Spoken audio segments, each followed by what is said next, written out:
కిరీటినం గదినం చక్రేణం చ తేజోరాశిం సర్వతో దీప్తిమంతం పశ్యామి త్వాం దుర్నిరీక్ష్యం సమంతాత్ దీప్తానలార్క జ్యుతిమప్రమేయం.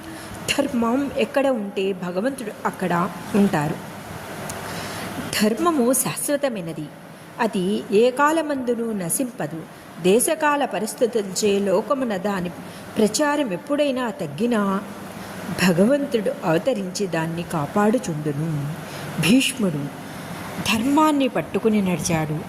వివాహం చేసుకోకపోయినా సరే ఆ దేశానికి, రాజ్యానికి, పాండవులకి అండగా నిలిచాడు. అందుకే శ్రీకృష్ణ పరమాత్మ భీష్ముడు అంపశయ్యపై ఉన్నప్పుడు విష్ణు సహస్రనామం ఆయన నోటితో చెప్పించి చేతులు కట్టుకుని వినయంగా నిలబడ్డాడు.